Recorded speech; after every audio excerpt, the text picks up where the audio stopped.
Yang paling sederhana lagi, tetangga kita ini kalau kita hidup dalam satu komplek itu misalnya, kiri kanan depan belakang pelihara anjing semua. Misalnya menggonggong dalam waktu yang bersamaan, kita ini terganggu enggak? Artinya apa? Bisingan pengeras suara. Kejadian ini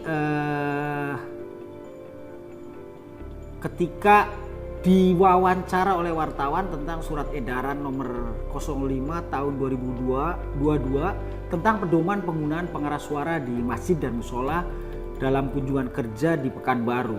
Kebetulan saya mendampingi beliau kemarin, dan Menteri Agama menjelaskan bahwa dalam hidup di masyarakat yang plural diperlukan toleransi, sehingga perlu pedoman bersama agar kehidupan harmoni tetap terawat dengan baik, termasuk tentang pengaturan kebisingan pengeras suara. Apapun yang bisa membuat tidak nyaman. Dalam penjelasan itu, Gus Menteri memberi contoh sederhana, tidak dalam konteks membandingkan satu dengan lainnya. Makanya beliau menyebut kata misal.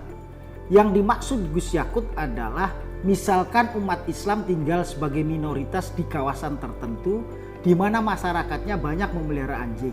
Pasti akan terganggu jika tidak ada toleransi dari tetangga yang memelihara. Jadi Menteri Agama sedang mencontohkan suara yang terlalu keras, apalagi muncul secara bersamaan, justru bisa menimbulkan kebisingan dan dapat mengganggu masyarakat sekitar. Karena itu perlu ada pedoman penggunaan pengeras suara, perlu ada toleransi agar keharmonisan dalam bermasyarakat dapat terjaga. Jadi dengan adanya pedoman penggunaan pengeras suara ini, umat Islam yang mayoritas justru menunjukkan toleransinya kepada yang lain, sehingga keharmonisan dalam bermasyarakat dapat terjaga. Menteri Agama tidak melarang masjid musola menggunakan pengeras suara saat azan. Sebab itu memang bagian dari syiar agama Islam. Edaran yang Menteri Agama terbitkan hanya mengatur antara lain terkait volume suara agar maksimal 100 desibel misalnya. Selain itu mengatur tentang waktu penggunaan disesuaikan di setiap waktu sebelum azan.